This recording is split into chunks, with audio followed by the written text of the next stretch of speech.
think for a moment about your favorite product. I'm sure we all have like a favorite product that we love or we feel something special about using it. I love starting my talk asking this question, same for workshop, because I feel it's quite fascinating, the range and the variety of answer I get out of this very simple question. Actually, some people would pick product for the productivity side they get out of a product. Others will pick a product based on the feeling they get out of using it, like a joy, comforts, and sometimes they don't even know how to explain that. And that's even more fascinating, because we connect with products at different levels. Sometimes we connect with product for the functionality side we gain out of using it, and sometimes for the emotional part that we experience while using the product. So that's exactly what I'm going to be talking about today. Because what I've seen out of my experience that the very best products, the products that stand out, the products that we love, are those that have the two-dimension combined in the experience, meaning that we combine the functional part of our users, but also the emotional part, and we blend that into the same experience. And that's exactly the essence of emotional connection. Actually, emotional connection is not a new topic. What I recently discovered, it's actually a very well spoken about topic among designers, among marketers. But here's the truth. When it comes to business and products, we are not that much educated toward how can we create emotionally connecting products. So as I got introduced, I spent most of my career building and helping building products that are globally used and loved, from Skype, the early days of Skypes, but also Spotify, Google Meet, Google Chrome recently. And a couple of months ago, I've been reflecting out of a very innocent question I get on stage, which is there any common trend have you seen as an insider or as a product builder in these companies? Have you seen anything in common that makes these products so much loved and so much successful? And so I reflected on this question, and I came to the following conclusion. Yes, there is something in common. And what is in common is that these companies like Microsoft, Google, Spotify, they invest very heavily into creating emotional connection between their products and their users. So about 18 months ago, I left Google Chrome and I put my researcher hat again, and I started to study this concept of emotional connection, but specifically for tech products. How can we build tech products that connect with users at the emotional level? And I came to this concept, and I'm very happy and proud to share with you the concept of product delight. By the way, you might be wondering now, why calling it delight? The truth is that, as I told you, emotional connection is something widely used and known in the design and marketing. But every time I talk to a VP of products or a founder or even a CEO, they all agree one thing. They agree on one thing, which is we should delight our customers. We should delight our users. But then every time I get deeper in the conversation, I realize that we agree on delighting customers, but they don't know how to. So that's why I had to come up with something actionable, something that people can put in practice and people can apply to their own products and industry.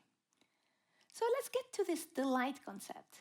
And I have one theoretical slide, I promise, only one theory here for you today. So delight is an emotion.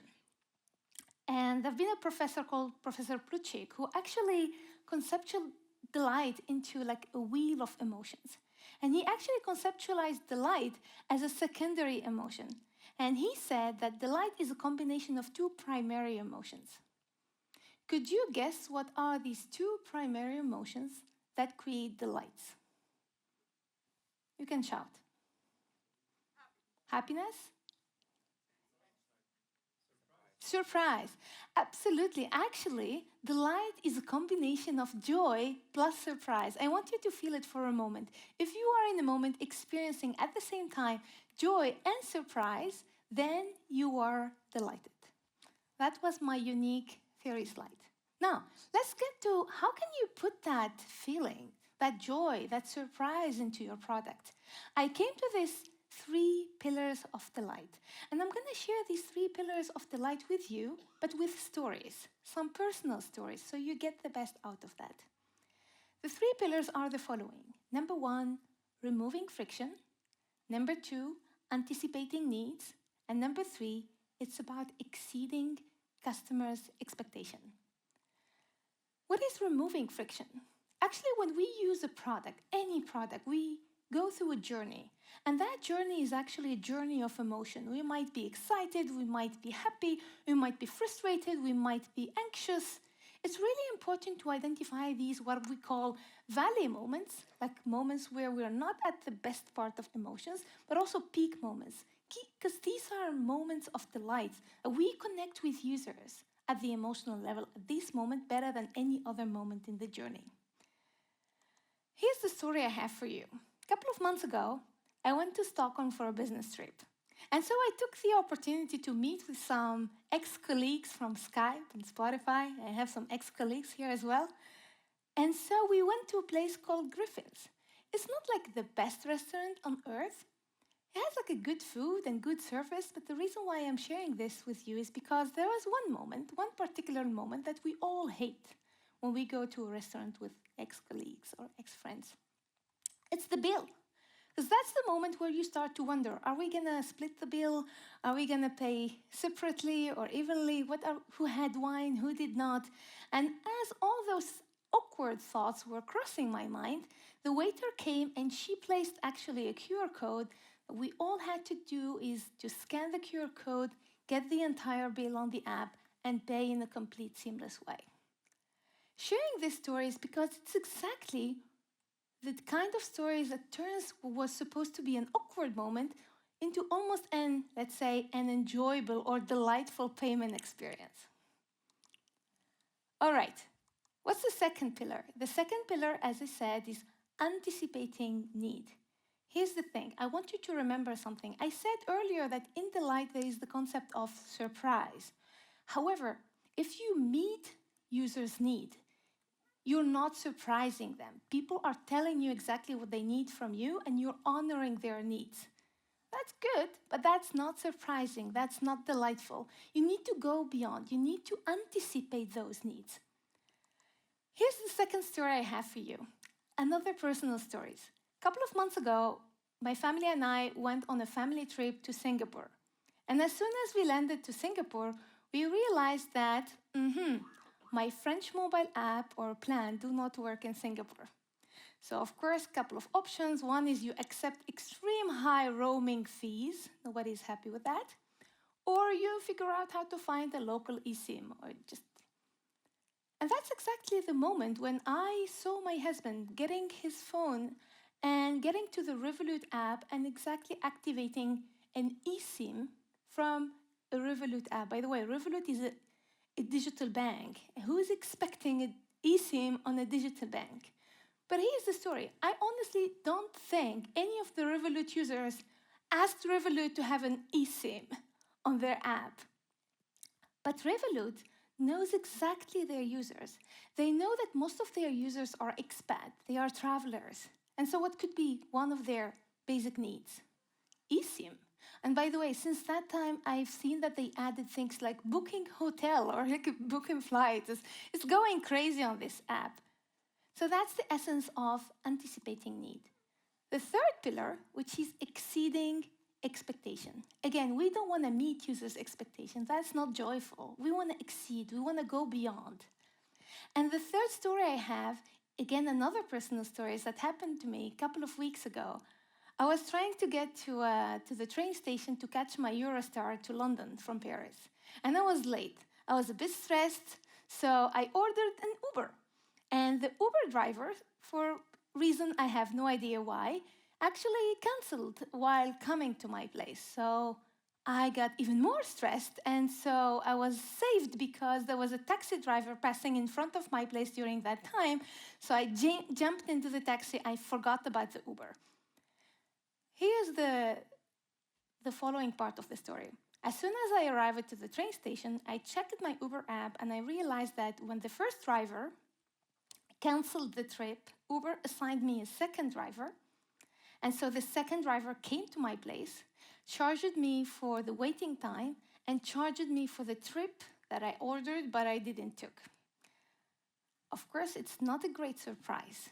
But also, I was psychologically prepared to write an entire essay about this is not 100% my fault, I want to get my 35 euros back and refunded. But here's the nice part of the story. All I had to do was 2 clicks, literally 2 clicks. I went like, I want to get refunded, and okay, it turns 35 euros into €0. So that's, for me, a great example of exceeding expectation. My expectation at the time, even if like the story is not very emotionally engaging in the beginning, but the fact that I was expecting to write explanation and I didn't have to do it at all was a great example of exceeding expectation. Okay, so we spoke about what is delight, we spoke about the pillars of delight. How can you now bring that concept into your product? And so what I did when I left Google, the very first thing was to interview product directors and product leaders from different industries. So I spoke with people from Airbnb, Dropbox, Atlassian, so many industry. My point was to get as much insight about emotional connection and delight, but also from different industries and different type of products. So I came out of these conversations into the model that I call the delight model. So what is delight model? Delight model is, you can think about it as a framework or a guiding process that you can take home or take to the office and start like adopting in order to bring delight into your product. And the very, very, very first step that I insist on is to start with identifying users' motivators. So it might be surprising for you, but your users are using your product. It's the same product, by the way, but for different reasons. And so with that in mind, every time you start a new feature or you start a new product, the very first thing you have to do is to segment your users, like identify your personas. And what are the different types of segmentation? The very basic one, the terrible one, is the demographic segmentation, like the who are they. The second type is the behavioral segmentation, which is the what are they doing. But the very best segmentation I've seen in action so far is the motivational segmentation. It's the why. Why my users are using the product. And it's important to recognize that there are 2 types of motivators. There are what we call the functional motivators. These are related to, I want to send an SMS, I want to book a flight, I want to listen to music. And there are also emotional motivators. I want to feel relaxed, I want to feel proud, I want to self-show myself. So with that in mind, I want to do a quick case study with you. So let's take Spotify, because Spotify is the most, I guess, well-known product on earth, and also because I spent about 4.5 years building features at Spotify. So what could be the functional motivators for Spotify? Some example of functional motivator could be, I want to enjoy high-quality music. Sometimes I go to Spotify because I want to listen to a specific song, so searching for a track. Or, I am pretty sure it happens to you, I go to Spotify because I want to get inspired. I have no idea what I want to listen to, but inspire me. These could be potential functional motivators. Now, what could be the emotional motivators for Spotify users? I sometimes go to Spotify because I want to feel less lonely. I want to have good vibe. I want to feel nostalgia. I want to self-express myself. I want to feel connected. So these are all examples of functional and emotional motivators. Again, this is just a very tiny example. I want you to introduce you to this concept, but the idea is to come up with a long list of what could motivate my users from the functional side, and I'm pretty sure you're all really good at identifying functional motivators, but also pay attention to what are the emotional motivators of my users as well. Now, how can I add that? Let's imagine you all did your homework, you identified the motivators. How can you add that to your product? I tweaked very, very little the double diamond framework. So the double diamond framework is a very basic, very well-known framework in the product and the business area where it distinguishes two areas, like the discovery time where you go wide and identify as many opportunities as you can. And the second area is about identifying as many solutions as you can for those opportunities and then prioritize. So the small tweak that I did is that you start actually from the motivators. So once you identify users' motivators, what could be the opportunities that I can build so that I can honor these needs or these motivators of my users? And believe me, I've been doing workshop with many organizations. I rarely had someone telling me we don't have ideas for delight. They are usually on the opposite. They have plenty of great ideas, but they leave two challenges. The first challenge is that we're not getting buy-in and we're not getting these ideas prioritized. And the second challenge is that we are not sure if we're going to achieve the goal of delight. Is this going to delight our customers or not? So since we live in this doubt, we put it on the side. So with that in mind, I created another tool that I want to talk to you about it. It's called the Delight Grid. So the Delight Grid is a matrix. Think about it as a simple table. All you have to do is to place those motivators on a table. So you place the functional motivators on the y-axis and the emotional motivators on the x-axis. And of course, the table could be as big as many motivators you have identified in the first step. Now, what you will do is you will get to your board of ideas. You will go to that board of features, and you will place those features in the Delight Grid based on what motivators is this feature solving for. Let's imagine that the purple idea is actually solving for a function motivator M, but there is no emotional motivators involved. Why do we do that? Because it will help you categorize features. If your feature is only solving for a functional motivator, no emotional motivator involved, then you belong to a category that I call low delight. If your feature is solving only for an emotional motivator, there is no functional motivator involved, then you are in this surface delight category. And if you happen to have features that solve for both, like functional motivators and emotional motivator, then you are in that sweet spot that I call the deep delight. Ready for the case study? Let's do the case study again. And I'm using, again, Spotify, and I placed the motivators that I showed you in the first case study in the grid. Now, let's take these three features as example. The first one is called Search by Lyric. It's a feature that we worked on in order to help search when you don't know the exact title of a track, but you have some random word from a song. So you put those random songs and you get a better search engine out of that. The second feature is the very well-known one, the Wrapped, the end of year retrospective that you all enjoy in order to see how cool you are. And of course, the last, which is the Discover Weekly, which is the personalized playlist that is adapted to your taste and your personality. How can we place this in the Delight Grid?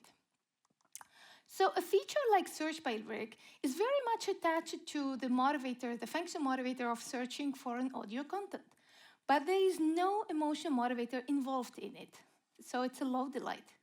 A feature like Wrapped is actually very much related to emotional motivator like feeling connected or self-expression, and there is no functional part into it. And the third feature, which is Discover Weekly, is more in the deep delight side because it helps you, of course, discover new content, but in a personalized way. By the way, I gave this talk a couple of weeks ago when I was in Stockholm in Spotify, so I wanted them to challenge the categorization part. And it's funny, we had an amazing conversation about Wrapped.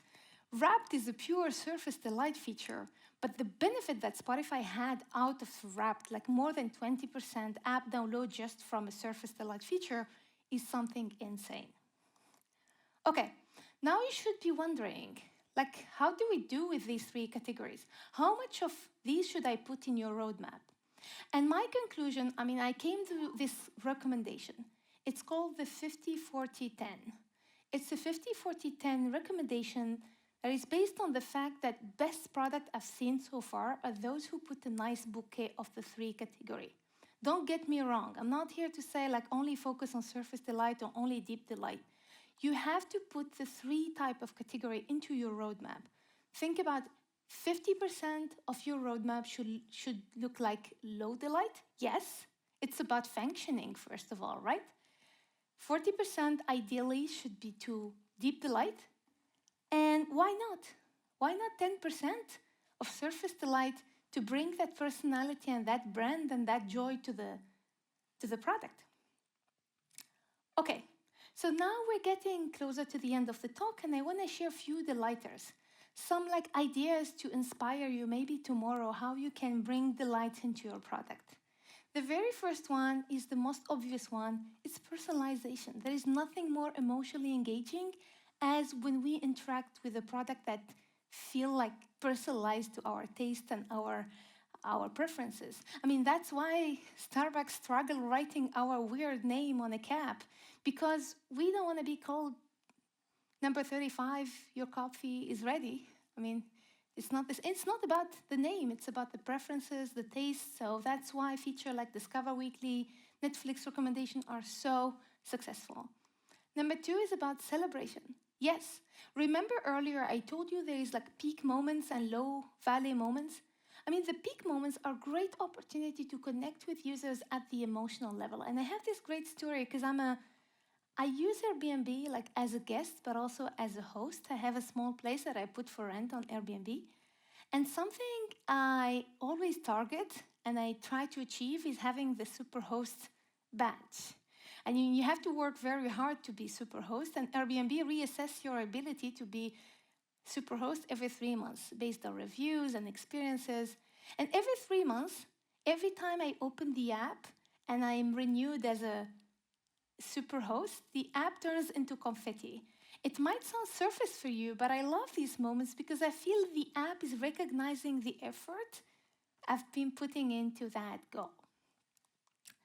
So the other delighter I want to share with you is something I played a lot with. Honestly, I had great time playing with these kind of features that Google Meet. It's seasonality. Actually, when I joined Google Meet, it was right pandemic time. And the very first feature we introduced was background replace.